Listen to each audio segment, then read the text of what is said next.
Le silence dans le restaurant était du genre qui blesse les oreilles. Ce n'était pas une absence de son, mais la présence étouffante de la peur. Chaque fourchette touchant l'assiette résonnait comme un cri. Chaque respiration semblait trop forte. Et tout cela parce qu'il était là. L'homme en costume gris occupait la table centrale comme s'il s'agissait d'un trône. Son nom était murmuré avec révérence et terreur dans les couloirs de la ville. Homme d'affaires, investisseur, propriétaire d'une demi-douzaine d'immeubles au centre. Le genre de personne qui décide du destin des autres d'une simple signature. Le genre qui n'entend jamais le mot non. Ce vendredi soir-là, le restaurant était plein. Des couples fêtaient des anniversaires. Des cadres concluaient des affaires. Des touristes prenaient des photos de plats hors de prix. Mais tous, absolument tous, gardaient un œil discret sur cette table centrale. Attendant. Craignant. Elle sortit des portes de la cuisine, portant un seau et un chiffon.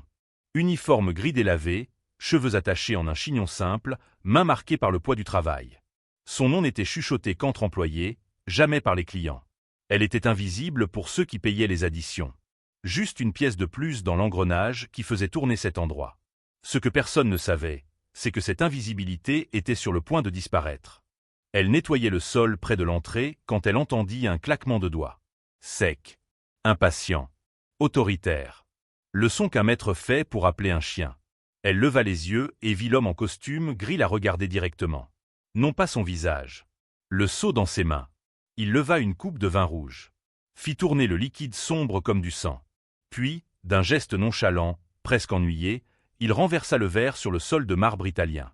Le vin se répandit en une tache violente, coulant entre les tables, frôlant les chaussures d'autres clients. Tout le restaurant retint son souffle. Il ne dit pas un mot. Il pointa simplement la tache du doigt. Puis il la désigna. Le message était clair. Nettoie. Maintenant. À genoux. Les serveurs détournèrent le regard. Le gérant fit semblant d'être occupé par le menu. Les clients étudièrent leurs assiettes avec un soudain intérêt.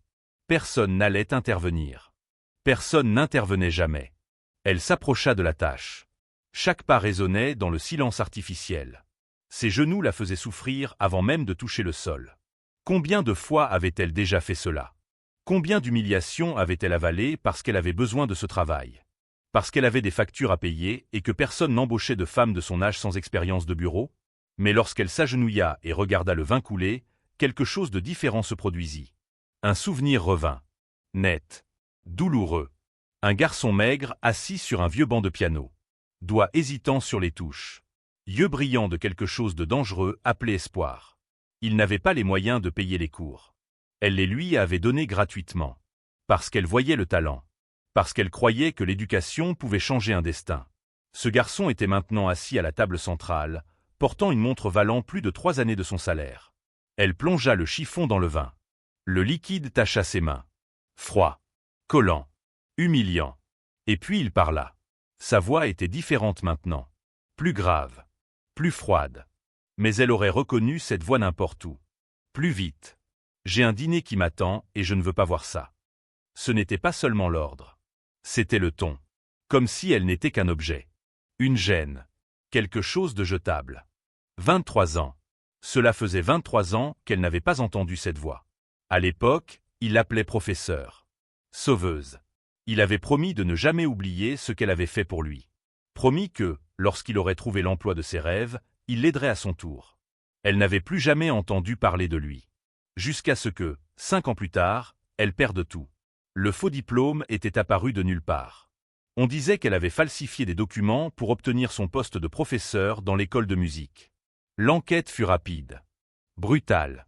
Elle fut renvoyée. Poursuivie. Exposée dans la presse locale. Plus personne ne voulut l'embaucher. Aucune école. Aucun conservatoire. Rien qui touche à l'éducation ou à la musique.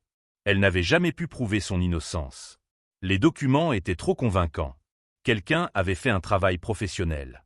Quelqu'un qui s'y connaissait en système. En bureaucratie. Quelqu'un qui avait accès. Pendant des années, elle s'était demandé qui avait fait cela. Pourquoi? Elle n'avait jamais trouvé de réponse. Elle avait seulement survécu. En nettoyant des sols. En lavant des assiettes. En étant invisible. Jusqu'à cette nuit-là. Elle termina de nettoyer le vin. Prit le seau. Se releva lentement, sentant ses genoux protester. Puis elle le regarda. le regarda vraiment. Et il la vit pour la première fois. La reconnaissance fut instantanée. Ses yeux s'écarquillèrent une fraction de seconde.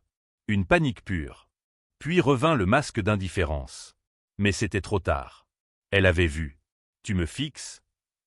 Sa voix sortit plus forte qu'il ne l'avait voulu. Nerveuse. « Il y a un problème. » Tout le restaurant regardait maintenant. Sans même faire semblant de discrétion. Elle ne répondit pas tout de suite. Se contenta de tenir le seau. Le même seau qu'elle utilisait pour nettoyer les toilettes. Pour frotter les sols. Pour effacer les traces des gens importants. Et alors, elle fit quelque chose que personne n'attendait. Elle jeta l'eau froide directement sur lui. Le liquide atteignit son visage, son costume à 3000 $, sa montre suisse. Il coula sur ses cheveux parfaitement peignés, dégoutta sur le tapis perçant sous la table. Il resta figé, bouche ouverte, trempé jusqu'aux os. Le restaurant explosa. Cris. Chaises raclant le sol. Quelqu'un fit tomber un verre. Le gérant accourut, gesticulant frénétiquement. Mais elle ne bougea pas. Elle regarda simplement l'homme trempé et dit, d'une voix qu'elle n'avait pas utilisée depuis 23 ans. « Tu me dois bien plus qu'un seau d'eau. Bien plus. » Il se leva si brusquement qu'il renversa la chaise. L'eau dégoulinait de son costume. Son visage était rouge. Non pas de colère. De quelque chose de pire. La honte. La peur. « Tu es folle? Tu sais à qui tu parles? » « Je sais exactement à qui je parle. » « Et toi, sais-tu à qui tu parles? » Sa voix sortit ferme. Claire. Sans trembler. Des années d'humiliation silencieuse s'évaporaient en un seul instant. Le gérant arriva, transpirant, suppliant, s'excusant frénétiquement auprès du client trempé. Promettant un licenciement immédiat. Un repas gratuit. Une compensation financière. N'importe quoi. Mais l'homme en costume gris n'écoutait pas. Il la regardait comme s'il voyait un fantôme. Un fantôme qu'il avait enterré depuis longtemps et qui revenait maintenant le hanter. « Toi. » Le mot sortit comme une accusation. « Tu ne devrais pas être ici. » « Mais j'y suis. Je nettoie les sols que tu salis. Je sers les gens que tu amènes. Invisible. Comme tu avais prévu que je sois. » Les clients proches commencèrent à chuchoter. Les téléphones apparurent discrètement. Certains filmaient. L'épouse de l'homme, assise à ses côtés tout ce temps, regardait l'un et l'autre avec une confusion croissante. « Chérie, qui est cette femme ?» Il ne répondit pas. Il continuait de regarder l'employé trempé, tenant un seau vide comme une arme. Et alors, elle dit quelque chose qui fit geler son sang. « Où est ma fille ?» Le silence revint. Mais il était différent maintenant. Ce n'était plus la peur de l'homme puissant. C'était une curiosité affamée. Une attente. La sensation que quelque chose d'important allait être révélé. Il ouvrit la bouche. La referma. La rouvrit. « Je ne sais pas de quoi tu parles. »« Ma fille. Elle a travaillé pour toi. Il y a 6 mois. Stagiaire au service financier de ton entreprise.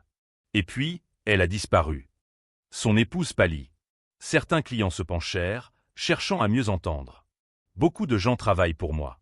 Je ne peux pas tous les connaître. »« Tu la connaissais. Elle m'a appelé 3 semaines avant de disparaître.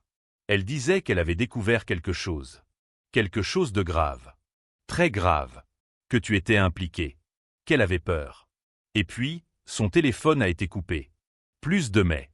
Plus rien. » Des larmes commencèrent à couler sur son visage. Pas de faiblesse. De la colère. De la douleur accumulée. « Je suis allé à la police. Ils ont dit qu'elle était adulte. Qu'elle était probablement partie de son plein gré. Je suis venu à ton entreprise. La sécurité m'a expulsé. J'ai essayé d'appeler. Personne ne m'a jamais rappelé. Et pendant ce temps, tu dînes dans des restaurants de luxe et tu humilies des gens qui ne peuvent pas se défendre. » L'homme regarda autour de lui. Tout le monde observait. Des téléphones filmaient. Son épouse pleurait silencieusement. Le gérant ne savait plus où se mettre. Les serveurs avaient cessé de faire semblant de travailler. « Tu es dérangé, » dit-il enfin, tentant de reprendre le contrôle. « Tu as besoin d'aide.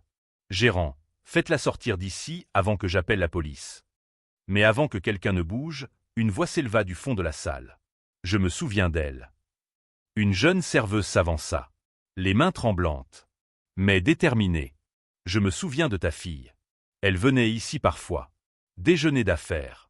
Avec des gens de son entreprise. Elle était gentille. Laissait toujours un bon pourboire.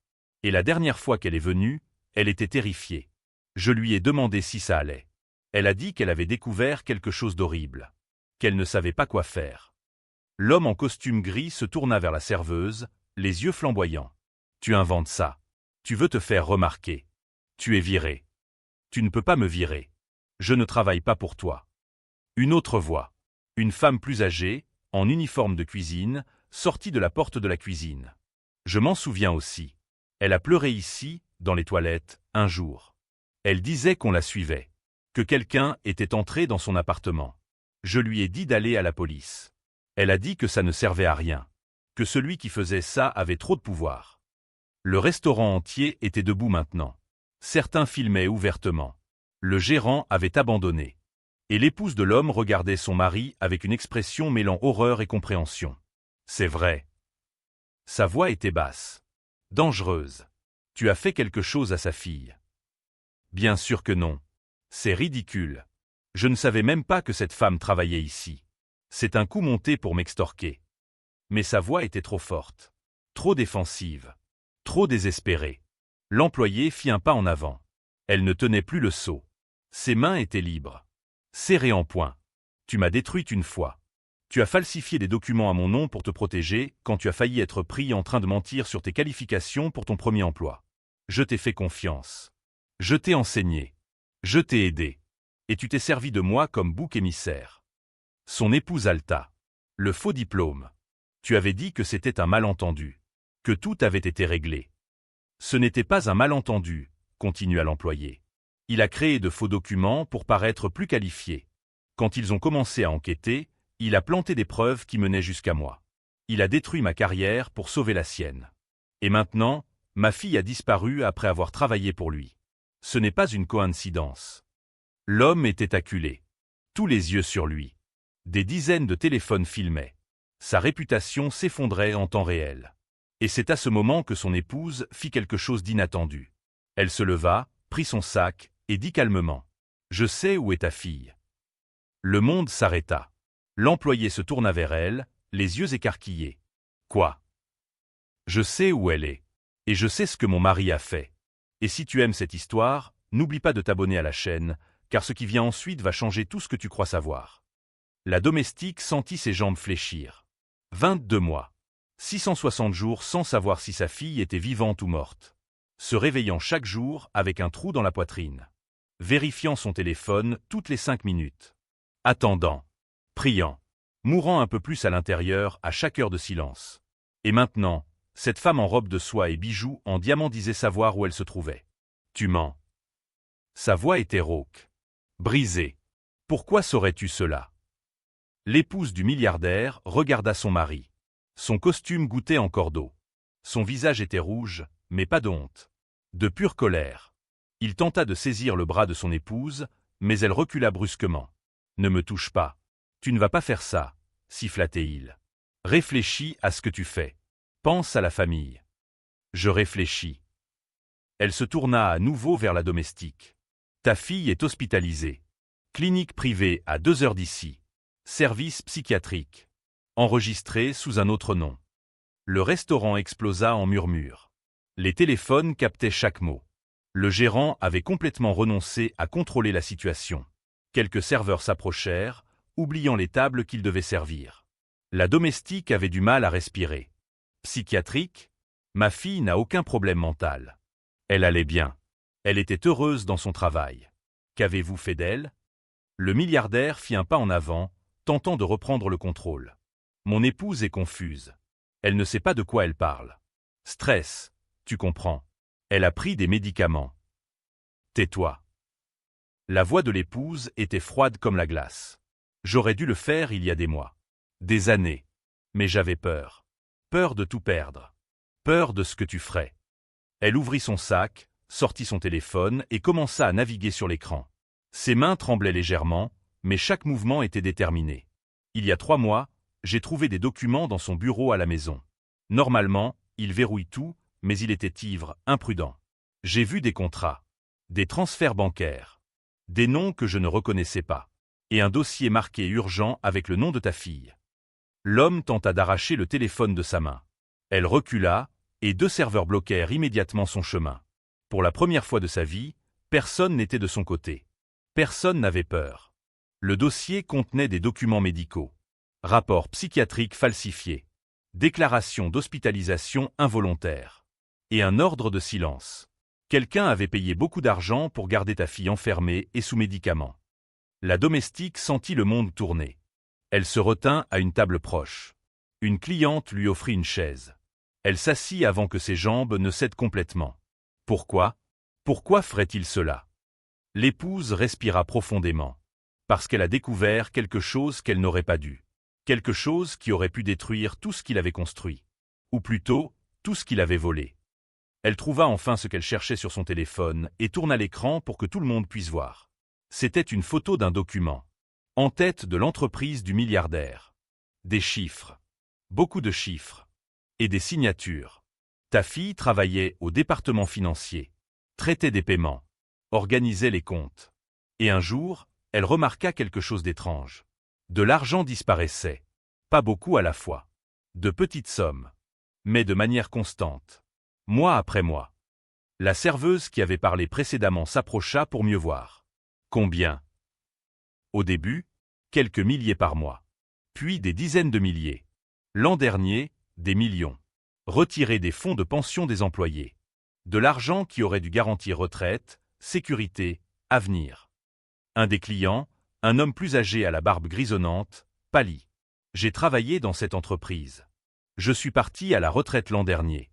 Mon fonds de pension. L'épouse acquiesça sombrement. Si tu as reçu moins que prévu, tu sais maintenant pourquoi. Le restaurant se tut. Ce n'était plus de la curiosité morbide. C'était de l'horreur. De la colère. Des gens consultaient leur téléphone, cherchant des nouvelles, des confirmations, des liens. Le milliardaire explosa finalement. C'est de la diffamation. Je vais poursuivre chaque personne dans ce restaurant. Je vais tous vous détruire. Vous ne savez pas à qui vous vous attaquez. Mais sa voix sonnait désormais vide. Désespérée. Le masque était complètement tombé. La domestique se leva.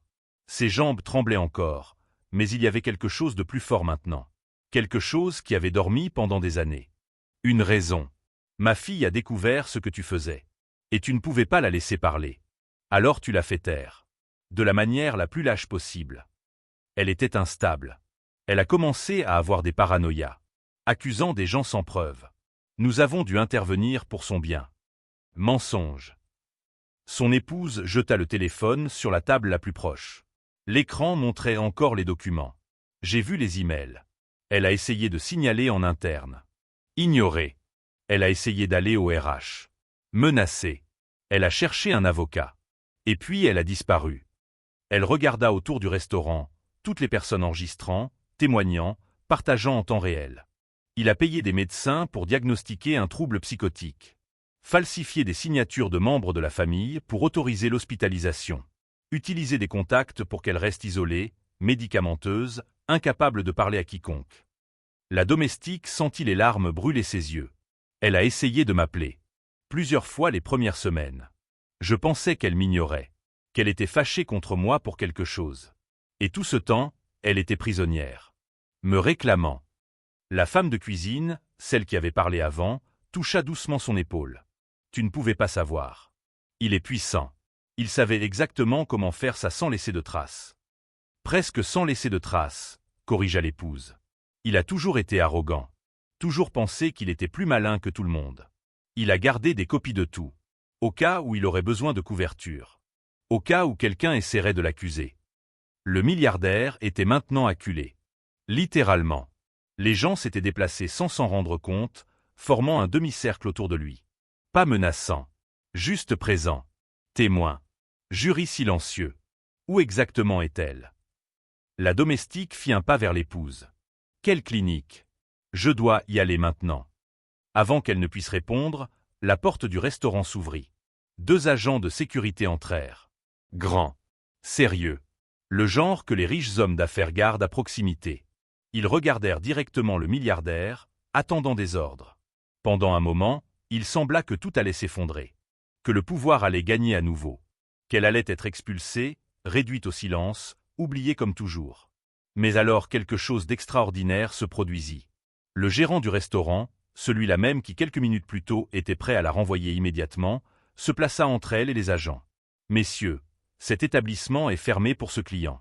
Veuillez l'escorter dehors. » Le milliardaire resta bouche bée. « Vous ne pouvez pas faire ça.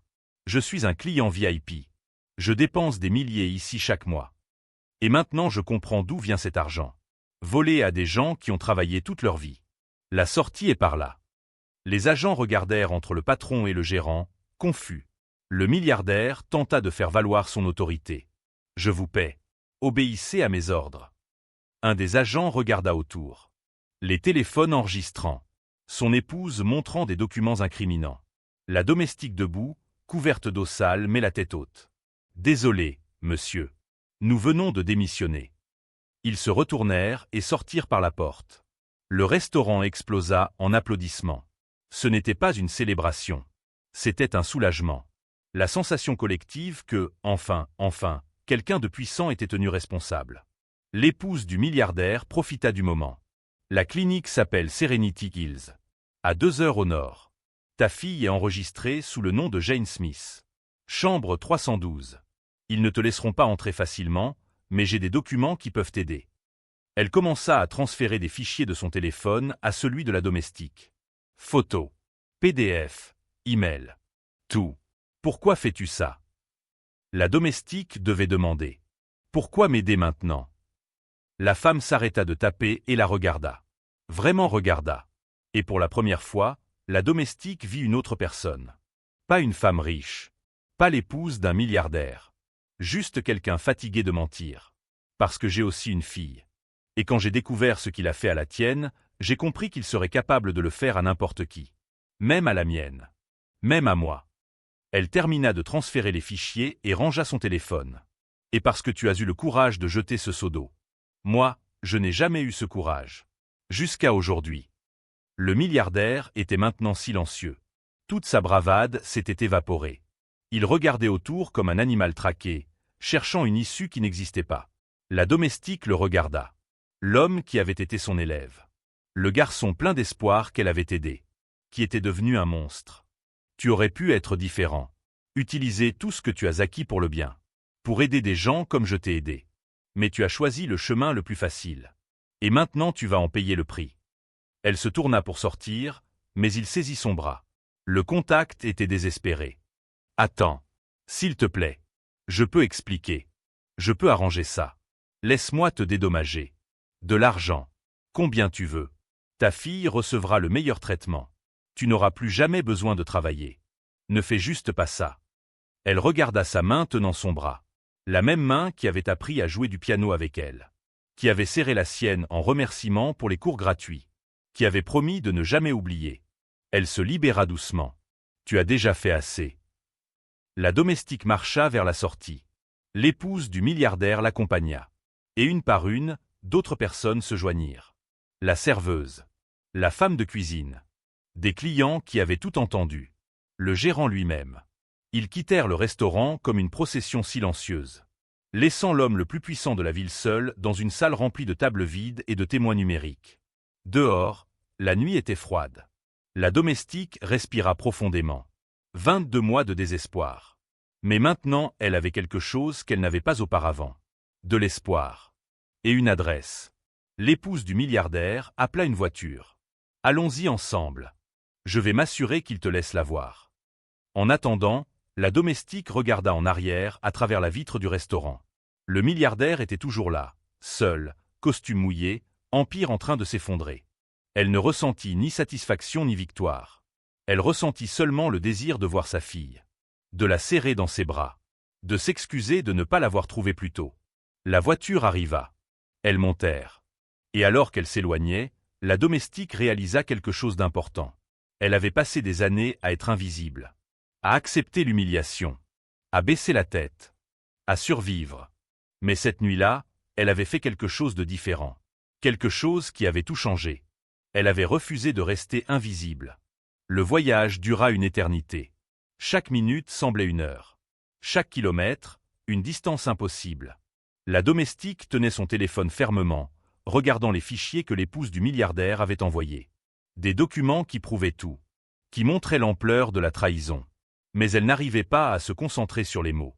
Son esprit était ailleurs. dans une chambre d'hôpital, avec une fille qu'elle n'avait pas vue depuis presque 2 ans, qu'elle pensait perdue à jamais.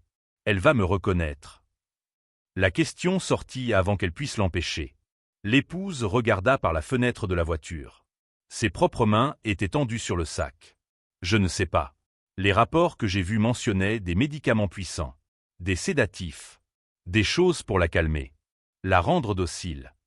Calme, docile. Des mots qui n'avaient jamais décrit sa fille.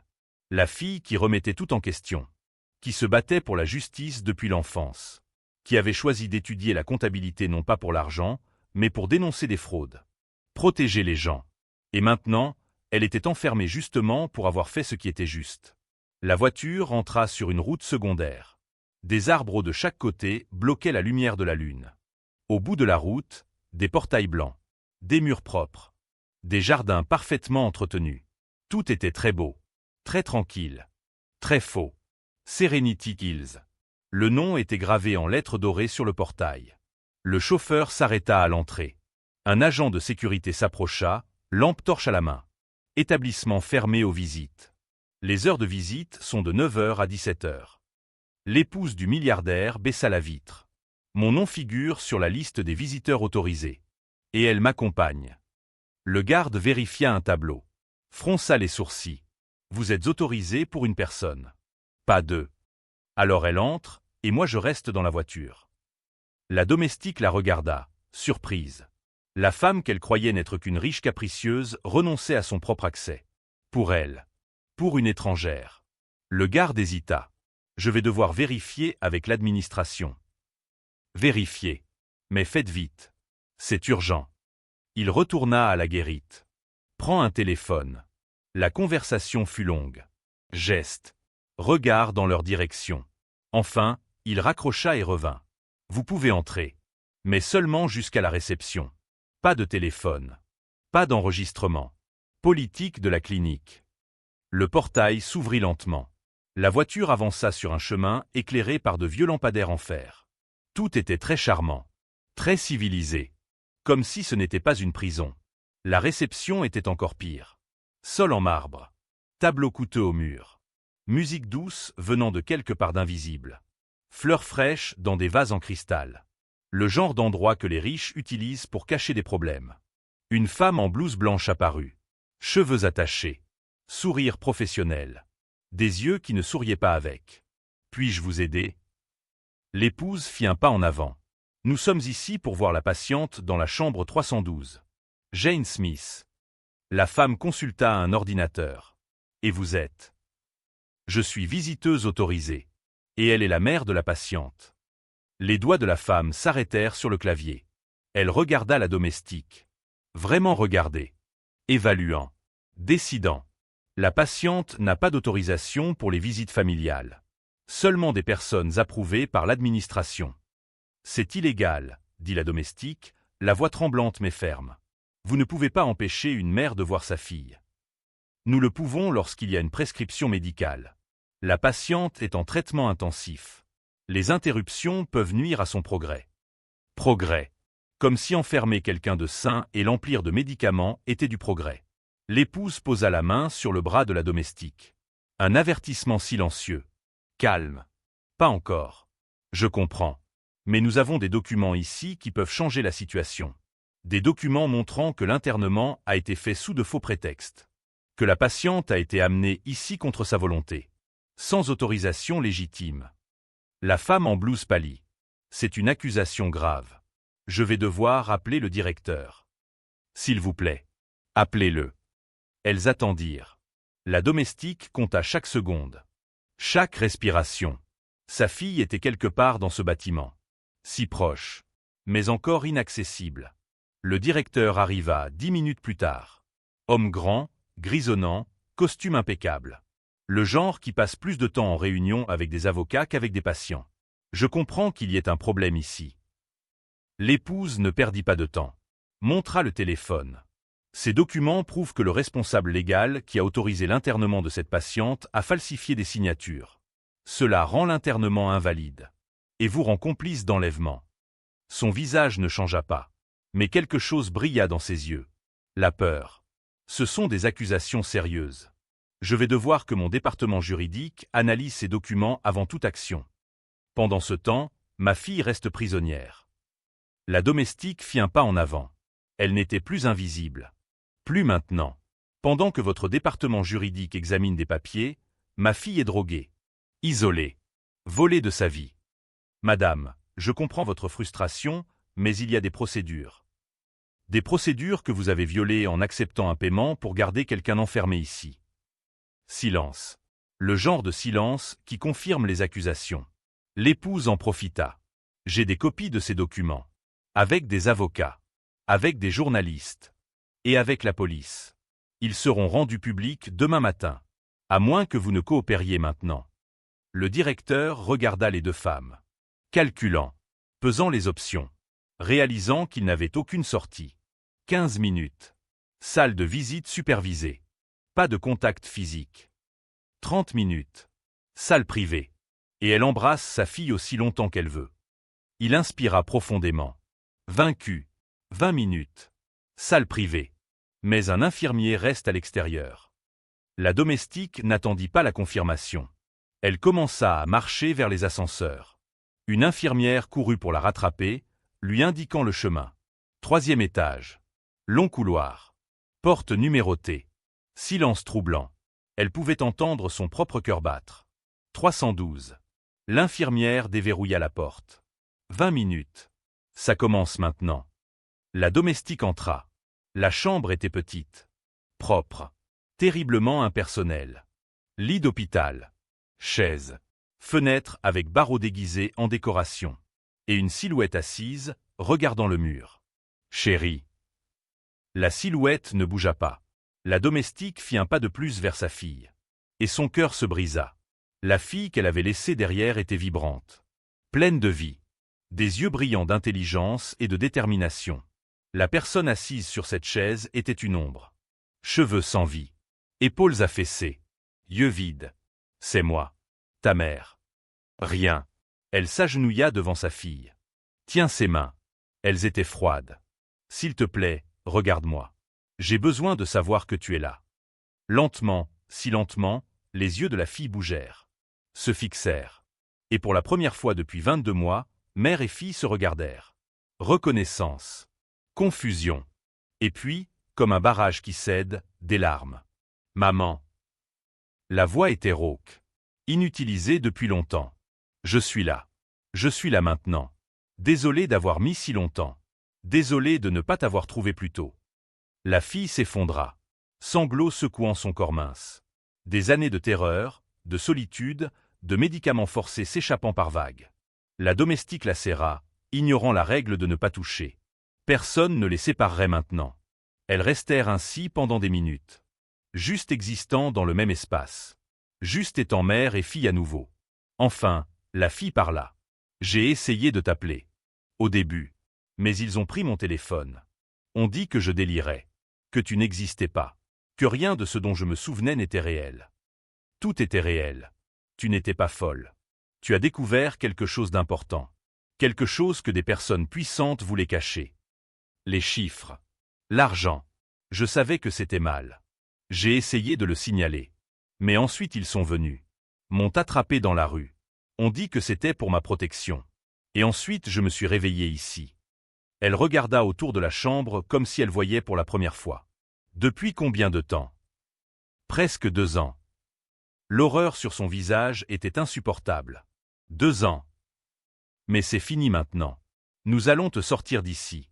J'ai des preuves. J'ai de l'aide. Tu vas sortir. Aujourd'hui. La fille saisit les mains de sa mère avec une force soudaine. Il a fait ça. L'homme dont tu m'as parlé. Ton ancien élève. Il a fait ça avec moi. Je sais. Il doit payer. Il paiera. Je le promets. La porte s'ouvrit. L'infirmier. Temps écoulé. Encore 5 minutes, demanda la domestique. Maintenant. Ordre du directeur. La fille paniqua. Saisit sa mère.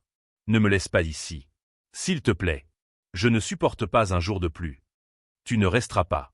Je reviendrai dans 1 heure avec des avocats. Avec la police si nécessaire. Mais je reviendrai. Et je te sortirai d'ici. Crois-moi. Je crois. Elles s'embrassèrent une dernière fois. Fort. Désespérément. Promettant que ce ne serait pas le dernier. La domestique sortit de la chambre. Chaque pas faisait mal. Laisser sa fille là, même quelques heures de plus, était une agonie. Mais elle devait faire les choses correctement. Garantir que quand elle sortirait, ce serait pour toujours. Dans le couloir, l'épouse du milliardaire attendait. Comment va-t-elle? Vivante. Mais détruite. Ils ont presque réussi à la briser. Presque. Elles descendirent ensemble. Le directeur attendait à la réception, téléphone à la main. Visage tendu. Je viens de recevoir un appel. De l'entreprise du responsable légal de la patiente. Ils envoient des avocats. Ils disent que vous commettez une ingérence illégale. L'épouse sourit. Ce n'était pas un sourire agréable. Laissez-les venir. Cela facilitera quand la police arrivera. La police. Enlèvement. Falsification de documents. Internement forcé d'une personne saine. Je pense que ça suffit pour commencer. Elle prit son propre téléphone. Composa. Allô? Oui, je voudrais signaler un crime en cours. Le directeur pâlit. Attendez. Nous pouvons résoudre cela sans impliquer les autorités. Non. Nous ne pouvons pas. Parce que ce n'est pas seulement à propos de ma fille, dit la domestique. Combien d'autres personnes sont ici? Enfermées parce qu'elles en savaient trop? Parce qu'elles étaient gênantes? Combien d'autres squelettes sont cachés dans ce bel endroit? Le directeur ne répondit pas. Il n'avait pas besoin. La police arriva 20 minutes plus tard. 2 voitures. 4 officiers. L'épouse expliqua tout. Montra les documents. Les enregistrements du restaurant déjà viraux en ligne. Des preuves qu'on ne pouvait ignorer. Un officier regarda le directeur. Nous aurons besoin d'accéder à vos dossiers. Tous les patients internés au cours des 3 dernières années. Cela nécessite une ordonnance judiciaire. Alors je suggère que votre avocat se dépêche. Parce que si nous trouvons d'autres victimes, cela ira bien au-delà d'un cas isolé. Pendant que les officiers discutaient avec l'administration, la domestique retourna au 3e étage. Déverrouilla la porte de la chambre 312. Sa fille était exactement là où elle l'avait laissée, mais maintenant quelque chose était différent dans ses yeux. L'espoir. On y va. On y va. Elles descendirent ensemble. Mère tenant sa fille. Passèrent par la réception où le directeur discutait avec des avocats. Passèrent par le jardin parfaitement entretenu. Passèrent par le portail blanc avec les lettres dorées. Dehors, l'air semblait différent. Plus pur. Plus réel. La fille respira profondément. Première respiration de liberté depuis presque 2 ans. Et maintenant? La domestique regarda l'épouse du milliardaire, qui avait rendu tout cela possible. Les officiers qui assuraient la justice. La fille qui avait survécu à l'impossible. Maintenant, on finisse à une bonne fois pour toutes. La salle de réunion du cabinet d'avocats était intimidante à dessein. Table en acajou. Chaises en cuir. Vue panoramique sur la ville illuminée. Le type d'endroit où des accords silencieux se concluent. Où les victimes sont convaincues d'accepter des miettes en échange de leur silence. Mais ce matin-là, 3 jours après le sauvetage, la dynamique était différente. La domestique était assise aux côtés de sa fille. Toutes deux vêtues simplement. Sans maquillage coûteux. Sans bijoux. Juste 2 femmes ayant survécu à l'enfer et exigeant maintenant justice. De l'autre côté de la table, 4 avocats en costume. Expression neutre. Dossiers organisés. Prêts à protéger leurs clients à tout prix. Et au centre, affaissé dans son siège comme s'il essayait de disparaître, le milliardaire. Le costume était différent. Sec cette fois. Mais l'arrogance avait disparu. Les yeux enfoncés. Les mains agitées sur la table. Aux côtés de la domestique, 2 avocats personnels. Engagés par l'épouse du milliardaire, qui avait décidé d'utiliser la fortune de son mari contre lui-même. Et un procureur. Jeune. Déterminé. Affamé d'une affaire qui pouvait définir sa carrière. La médiatrice s'éclaircit la gorge. Nous sommes ici pour discuter d'un accord potentiel avant les procédures formelles. Partie accusatrice, présentez vos demandes. L'un des avocats de la domestique ouvrit un dossier. Compensation financière complète pour les 2 années d'internement forcé de la victime. Montant initial, 5 millions. Compensation pour les dommages à la carrière de la mère dus à la falsification de documents il y a 23 ans, 3 millions. Remboursement total des fonds de pension détournés pour tous les employés concernés. Estimation de 42 millions. L'avocat principal du milliardaire rit. Ce n'était pas de l'humour. C'était du mépris. 50 millions? Sur quelle base? Des accusations sans preuve concrète? Théorie conspirationniste d'une femme prétendument instable? La fille de la domestique se pencha en avant. Sa voix était basse mais claire. J'ai les preuves. Silence. Elle posa une clé USB sur la table. Petite. Insignifiante. Mais tous la regardèrent comme si c'était une bombe. Avant d'être emmené, j'ai envoyé des copies de tous les fichiers que j'avais trouvés à un email secret. Je pensais avoir perdu l'accès. Mais ma mère a réussi à les récupérer. Tout est là. Tous les virements. Tous les comptes offshore. Tous les noms impliqués. Le visage du milliardaire devint gris. Son avocat principal tenta de réagir. Les documents obtenus illégalement ne sont pas recevables en. Ils ont été obtenus dans le cadre de mon travail légitime en tant qu'employé de l'entreprise. J'avais un accès autorisé à ces systèmes. Il n'y a rien d'illégal ici. Le procureur sourit. Et même s'il y avait une question technique, cela n'empêche pas une enquête pénale basée sur ces informations. Nous pouvons demander officiellement les documents. Avec des mandats. Et nous retrouverons tout. L'un des jeunes avocats du milliardaire murmura quelque chose d'urgent à l'oreille du chef. L'homme pâlit. La médiatrice remarqua le changement. Partie défendresse, souhaitez-vous du temps pour une consultation privée? 5 minutes. Ils sortirent. La domestique observa le milliardaire se lever. Il semblait avoir vieilli de plusieurs années en quelques jours. Épaules courbées. Démarche incertaine. Elle ressentit presque de la pitié. Presque. La fille lui toucha la main. Ça va. Je le vois payer. Enfin. Alors oui, ça va. Quand les avocats revinrent, l'arrogance avait complètement disparu. L'avocat principal parla d'une voix prudente. Mon client est disposé à envisager une compensation.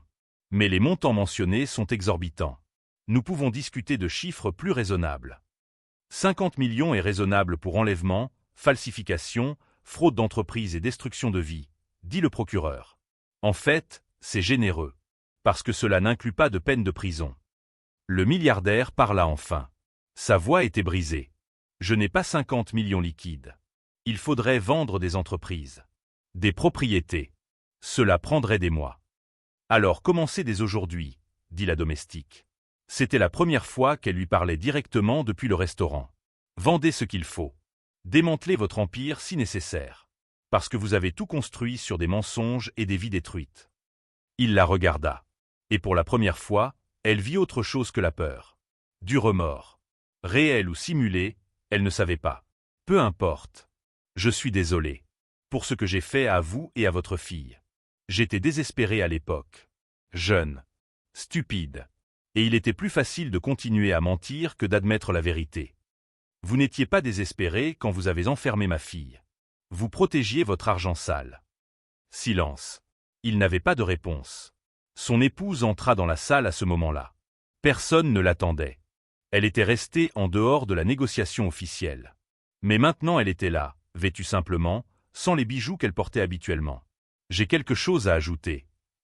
Le milliardaire la regarda avec une lueur de terreur. Que faites-vous ici? Terminer ce qui aurait dû être terminé il y a des années. Elle posa des documents sur la table. Papier de divorce. Déjà signé de mon côté. Et renonciation à la moitié des biens communs en faveur d'un fonds de compensation pour les victimes. Cela devrait couvrir au moins 20 millions immédiatement. Sa mâchoire tomba. Vous ne pouvez pas faire ça. Si. Mes avocats ont confirmé. Et c'est déjà fait. Elle regarda la domestique. J'aurais dû le faire quand j'ai découvert ce qui vous est arrivé, il y a 23 ans. Je savais. Pas tout, mais je savais que quelque chose n'allait pas. Et j'ai choisi d'ignorer parce que c'était plus facile. Plus confortable. Désolé n'est pas suffisant, mais c'est tout ce que j'ai. La domestique hocha la tête. L'acceptation ne signifiait pas pardon, mais signifiait reconnaissance. L'avocat du milliardaire essayait de tout digérer. Cela complique considérablement la situation financière. Nous devons réévaluer. Il n'y a rien à réévaluer, interrompit la fille. Soit il accepte les termes, soit nous portons tout devant le tribunal. Public. Télévisé. Avec chaque détail exposé. Le procureur ajouta, et je poursuis pénalement. L'enlèvement est un crime fédéral. La fraude d'entreprise à grande échelle également. Nous parlons d'au moins 20 ans de prison. Le milliardaire regarda autour de la table. Vers les avocats qui ne pouvaient le sauver. Vers son ex-femme qui l'abandonnait. Vers les 2 femmes qu'il avait détruites et qui détenaient maintenant tout le pouvoir. Que voulez-vous exactement? La domestique respira profondément. Moment qu'elle avait attendu pendant des décennies. Reconnaissance publique de culpabilité. Vous donnerez une interview admettant tout. La falsification. Le détournement de fonds. L'internement forcé. Tout. C'est un suicide professionnel. Vous méritez pire. Compensation financière complète comme indiqué. 50 millions. Non négociable. Je vais faire faillite. Les personnes que vous avez volées n'ont pas de retraite. Ma fille a perdu 2 ans de sa vie. Vous allez survivre. Et enfin, ajouta la fille, vous allez vous rendre. Purger une peine pour vos crimes. Pas en prison de riches. Prison réelle. Avec des gens réels que vous avez lésés. Ces avocats commencèrent à protester simultanément. Impossible. Extrême. Vindicatif. Mais le procureur leva la main. En fait, je peux travailler avec ça. Confession complète et coopération peuvent réduire la peine. Peut-être 5 ans au lieu de 20. En prison de sécurité moyenne. S'il restitue tout et témoigne contre d'autres impliqués. D'autres impliqués. L'avocat principal intervint immédiatement. Mon client ne dénoncera pas ses associés sans garantie d'immunité. Pas d'immunité, mais réduction significative de peine. Protection contre représailles. C'est ça ou perpétuité. La salle se tut. L'horloge murale marquait les secondes. Chaque tic était une décision différée. Enfin, le milliardaire parla. Voix si basse qu'elle était à peine audible. J'accepte. Ses avocats éclatèrent. Il ne peut pas accepter sans consulter. Il doit réfléchir. Il y a d'autres options. Mais il leva la main, les faisant taire. J'ai dit que j'accepte. C'est fini. J'ai perdu. Et je mérite de perdre. Il regarda la domestique. Vous aviez raison ce jour-là. J'aurais pu être différent. Vous m'avez appris plus que le piano. Vous m'avez appris la dignité. Le travail honnête. Et j'ai tout gâché par cupidité. Des larmes coulaient sur son visage maintenant. Réel. Enfin réel. Je n'attends pas de pardon. Je ne le mérite pas. Mais j'espère que cela, dit-il en pointant les documents, aidera d'une manière ou d'une autre. La domestique ne dit rien. Il n'y avait rien à dire. Elle avait gagné. Mais la victoire n'effaçait pas des années de douleur. La fille, cependant, se pencha en avant. Il y a encore une chose. Le directeur de la clinique. Les médecins qui ont falsifié les diagnostics. Les agents qui m'ont maintenue captive. Tous répondront également. Le procureur acquiesça. J'ai déjà des mandats en préparation. La clinique fait l'objet d'une enquête complète. Nous avons trouvé 6 autres victimes jusqu'ici. Il peut y en avoir davantage. Si. L'épouse du milliardaire se couvrit la bouche. Mon Dieu. Et ses associés? Demanda la domestique. Les autres qui savaient pour le détournement de fonds. Le milliardaire respira profondément. Ils vont essayer de me faire taire. Menace. Peut-être pire. C'est pour ça qu'il y a protection, dit le procureur. Vous témoignez contre tous. Vous démantelez l'opération entière. Et en échange, vous vivez pour purger une peine réduite. Quand aura lieu la confession publique? Demain. Conférence de presse. Vous, moi, et les victimes qui veulent participer. La domestique regarda sa fille. Tu veux être là? Oui. Je veux que tout le monde voie que j'ai survécu. Qu'il ne m'a pas brisé. Alors c'est décidé. Les avocats commencèrent à préparer les documents officiels. Signature. Témoin. Tout enregistré et légal. Quand ils eurent terminé, il était déjà nuit. Les lumières de la ville scintillaient à travers les fenêtres. Le milliardaire signa le dernier document, main tremblante. Puis-je poser une question? Il regarda la domestique. Elle attendit. Tu me pardonnes? Un jour? La question resta suspendue dans l'air. Lourde. Impossible. Je ne sais pas, répondit-elle honnêtement. Peut-être avec le temps. Peut-être jamais. Mais ce n'est pas une question de pardon. C'est une question de justice. Et aujourd'hui, la justice a été faite. Il hocha lentement la tête. Acceptant. Comprenant que certaines choses ne peuvent être réparées. Juste compensées. En sortant du bâtiment, la domestique et sa fille marchèrent ensemble sur le trottoir. La nuit était froide mais claire. Les étoiles visibles malgré les lumières de la ville. « C'est fini ?»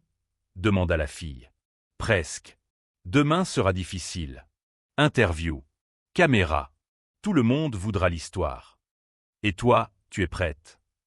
La domestique réfléchit à la question. Était-elle prête à raconter son histoire? À être vue? À ne plus être invisible? Oui, je suis prête. Elles s'arrêtèrent devant un petit restaurant bon marché. Le genre d'endroit que la domestique fréquentait quand elle avait un peu d'argent pour manger dehors. Simple, honnête, réel. « Tu veux dîner ?» demanda-t-elle. « Ici, pas ailleurs, pour célébrer ?» La domestique sourit. « Ici, c'est parfait, parce que je n'ai rien à prouver à personne. Et toi non plus. » Elles entrèrent, commandèrent des hamburgers simples et des frites. Et pendant qu'elles mangeaient, elles parlèrent. De tout et de rien. Des années perdues. De l'avenir incertain. Du nouveau départ. Et pour la première fois depuis des décennies, la domestique ressentit quelque chose qu'elle avait oublié. La paix. La conférence de presse était prévue pour 10 heures du matin. Elle s'est levée tôt, mais pas par anxiété. Pour la première fois depuis des années, elle s'est levée parce qu'elle était prête. Prête à parler. Prête à être vue. Prête à transformer la douleur en objectif. Elle a enfilé le même uniforme gris du restaurant. Sa fille a suggéré des vêtements plus élégants, mais elle a refusé. Cet uniforme représentait ce qu'elle avait été forcée de devenir. Et aujourd'hui, elle allait montrer au monde ce qui se passe lorsque des personnes invisibles décident de crier. La salle était pleine. Des journalistes de tous les médias. Des caméras pointées vers la scène vide. Des flashs attendant le moment opportun. Le brouhaha des voix spéculant, anticipant, attendant du sang. Elle est entrée par le côté. Sa fille à ses côtés. L'épouse de l'homme en costume gris quelques pas derrière. Et puis lui. L'homme qui avait été tout. Qui n'était maintenant plus rien. Menotté. Escorté. La tête basse. Le procureur a ouvert la conférence. Il a expliqué les crimes. Les accusations. L'ampleur de la fraude. 42 millions détournés sur 15 ans. 6 personnes internées illégalement. 2 carrières détruites par falsification. Des vies ruinées par la cupidité. Puis ce fut son tour. L'homme en costume gris s'est approché du micro. Les menottes ont tinté. Le son a résonné dans la salle silencieuse. Mon nom est... Il fit une pause. Avala sa salive. Et je suis coupable de tous les crimes mentionnés. Sa voix était différente. Il n'avait plus cette autorité. Cette certitude. C'était juste un homme brisé admettant des vérités. Il y a 23 ans, j'ai rencontré une professeure de musique qui a changé ma vie. Elle m'a donné des cours gratuits quand je ne pouvais pas payer. Elle a cru en moi quand personne ne croyait. Elle m'a appris que le talent vaut plus que l'argent. Que le caractère vaut plus que l'apparence. Il fit une pause. Respira profondément. Et lorsque j'ai commis une erreur qui aurait pu me coûter ma carrière, lorsque j'ai falsifié des diplômes pour obtenir mon premier poste important, je l'ai trahi. J'ai planté des preuves qui l'incriminaient. J'ai détruit sa vie pour sauver la mienne. Et je n'ai jamais regardé en arrière. Les journalistes écrivaient frénétiquement. Les caméras ne perdaient pas une seconde. Des années plus tard, sa fille est venue travailler pour mon entreprise. Une fille brillante. Honnête. Exactement comme sa mère. Et elle a découvert que je détournais des fonds de pension. Volant les retraites des employés qui me faisaient confiance. Alors je l'ai réduite au silence. De la manière la plus lâche possible. En payant pour qu'elle soit internée contre sa volonté à Serenity Hills. En falsifiant des documents médicaux. La maintenant enfermée et droguée pendant presque 2 ans. Une journaliste cria « Pourquoi confessez-vous maintenant ?» Il la regarda directement. Parce que je n'avais pas le choix. Oui, mais aussi parce que c'est l'heure. L'heure d'arrêter de fuir. L'heure de payer. Le procureur reprit la parole. Il détailla l'accord. 5 ans de prison. Restitution complète des fonds. Coopération pour démanteler le réseau de complicité. Et compensation pour toutes les victimes. Et maintenant, dit le procureur, nous allons entendre l'une des victimes. La femme qui a initié tout cela par un acte de courage simple mais puissant. Elle se leva. Avança vers le micro. Tous les yeux braqués sur elle. Mais contrairement à cette nuit au restaurant, elle n'avait pas peur. Elle avait une voix. Mon nom n'a pas d'importance. Parce que j'ai représenté des milliers de personnes invisibles. Des personnes qui nettoient vos bureaux, qui servent votre nourriture, qui s'occupent de vos maisons. Des personnes que vous traversez du regard, pas pour elle. Sa voix était ferme, claire, impossible à ignorer. Pendant 23 ans, j'ai accepté l'invisibilité. Parce que je devais survivre. Parce que j'avais des factures. Parce qu'il n'y avait pas de choix. Mais l'invisibilité a un prix. Chaque fois que vous baissez la tête quand vous devriez lever. Chaque fois que vous acceptez l'humiliation parce que vous avez besoin du travail. Chaque fois que vous avalez l'injustice parce que c'est plus sûr que de vous battre. Vous perdez une partie de vous-même. Elle regarda le public. Vit des visages. Certains émus. Certains coupables. Certains reconnaissant leur propre histoire. Cette nuit-là au restaurant, quelque chose a changé. Ce n'était pas planifié. Pas calculé. C'était instinctif. Quand j'ai jeté cette eau sur lui, je ne réagissais pas seulement à l'humiliation. Je refusais de rester invisible. Et cela a tout changé. Des larmes coulaient sur certains visages dans l'auditoire. Pas de pitié. De reconnaissance. Ma fille a failli tout perdre parce qu'elle était honnête. Parce qu'elle a refusé d'ignorer les crimes. Et elle a été punie pour avoir fait ce qui était juste. Mais elle a survécu. Et aujourd'hui, elle est là. Non pas comme victime. Comme témoin. Comme preuve qu'il ne gagne pas toujours. Sa fille la rejoignit sur scène. Elles se tinrent la main. Vous voulez savoir quelle est la morale de cette histoire? Ce n'est pas une question de vengeance. Ce n'est pas la chute d'un homme puissant. C'est ceci. Votre humanité n'est pas définie par ce que vous gagnez. Votre dignité ne dépend pas de l'approbation des autres. Et vous n'êtes jamais, jamais aussi invisible que vous le pensez.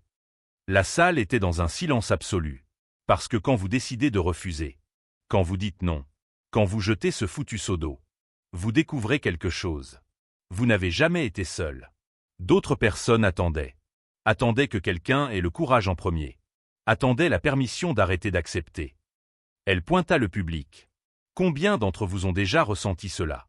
Combien ont déjà baissé la tête quand ils voulaient crier? Combien ont laissé quelqu'un les traiter comme inférieurs parce qu'ils étaient plus riches, plus puissants, mieux connectés? Des mains commencèrent à se lever. Lentement au début. Puis davantage. Des dizaines. La majorité de la salle. Alors comprenez ceci. Vous avez du pouvoir. Vous en avez toujours eu. Mais un pouvoir non utilisé est un pouvoir gaspillé. Et l'injustice acceptée est une injustice perpétuée. Elle inspira profondément. Ce garçon maigre qui s'asseyait au vieux piano m'a appris quelque chose d'important sans le vouloir. Il m'a montré que les gens ne naissent pas monstres. Ils deviennent monstres, un petit mensonge à la fois. Une petite trahison à la fois. Un petit abus de pouvoir à la fois. Et avant qu'ils s'en rendent compte, ils ne reconnaissent plus qui ils étaient. Elle regarda l'homme en costume gris, qui pleurait silencieusement.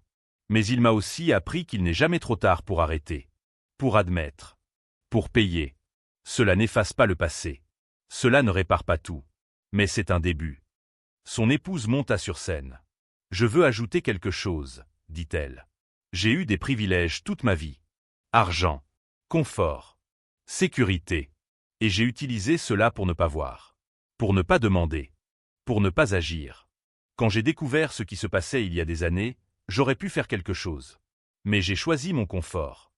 Sa voix trembla. Le privilège sans responsabilité et complicité. J'ai été complice. Pas des crimes qu'il a commis. Mais de ne pas avoir empêché quand je le pouvais. De ne pas avoir parlé quand je devais. De ne pas avoir aidé quand j'avais les moyens. Elle regarda l'employé. Vous m'avez appris que le courage n'est pas de ne pas avoir peur. C'est d'agir malgré la peur. C'est de sacrifier le confort pour la justice. C'est de choisir le juste plutôt que le facile. Les deux femmes se sont embrassées. Improbable. Impossible. Mais réel. Un journaliste demanda. Et maintenant? Pour vous? Elle sourit. Petit mais sincère.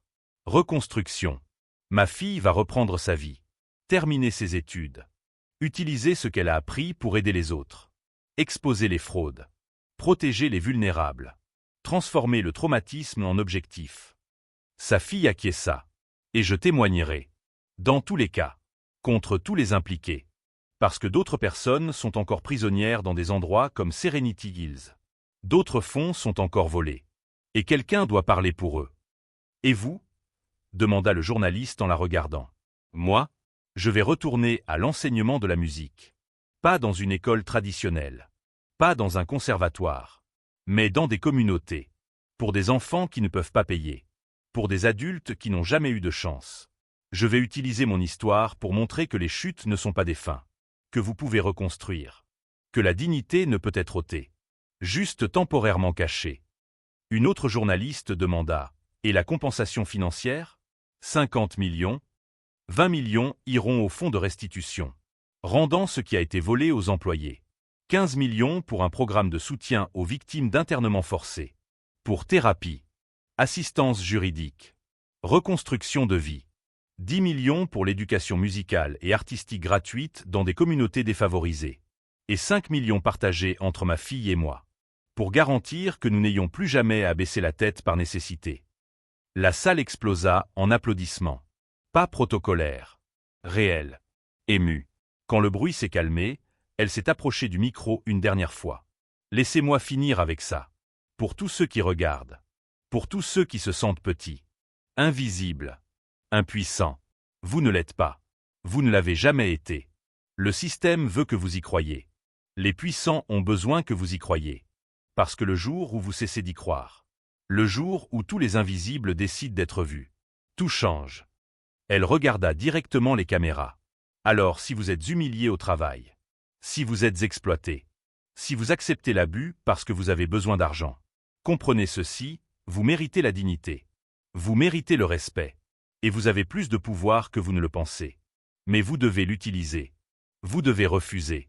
Vous devez jeter ce foutu seau d'eau. » Des rires nerveux dans la salle. Mais aussi des larmes. Reconnaissance. Et pour les puissants. Pour ceux qui pensent pouvoir traiter les gens comme des objets. Comprenez ceci, vos victimes ont des noms. Elles ont des histoires. Elles ont des enfants. Elles ont une dignité. Et finalement, elles en auront assez d'être invisibles. Et quand ce moment viendra, aucune somme d'argent ne vous protégera des conséquences. Elle quitta la scène. Sa fille et l'épouse de l'homme l'accompagnèrent, le laissant seul, menotté, en pleurs. Mais enfin libérée du poids des mensonges. Dehors, le soleil brillait fort. Le jour était clair. Et pour la première fois en 23 ans, elle sentit qu'elle appartenait. Non pas à un lieu, mais à elle-même. C'était intense, dit sa fille. Il le fallait. Vous pensez que ça changera quelque chose? Vraiment? Elle regarda autour d'elle. Des gens ordinaires marchant, travaillant, vivant. Combien d'entre eux portaient des histoires similaires? Combien attendaient du courage? Je ne sais pas si tout changera. Mais quelque chose changera. Pour quelqu'un. Et parfois, cela suffit. Elles marchèrent sur le trottoir. Sans destination précise. Juste existantes. Ensemble. Libres.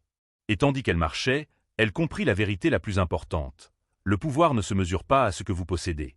Il se mesure à la façon dont vous l'utilisez. La justice n'est pas automatique. Elle se gagne. Et la dignité n'est pas donnée. Elle se prend. Un choix à la fois. Un nom à la fois. Un seau d'eau à la fois. Jusqu'à ce que l'invisibilité devienne impossible. Jusqu'à ce que le silence devienne impossible. Jusqu'à ce que l'injustice devienne insoutenable. Et alors, enfin, tout change. Pas parce que des héros sauvent la journée, mais parce que des gens ordinaires décident d'arrêter d'accepter. Et c'est, en fin de compte, la seule révolution qui compte. Celle qui arrive lorsque vous décidez que vous méritez mieux. Et agissez comme si vous le méritiez. Parce que vous l'avez toujours mérité. Il vous suffisait juste d'y croire. Si cette histoire vous a touché, abonnez-vous à la chaîne et activez la cloche pour d'autres histoires réelles de justice et de dépassement de soi.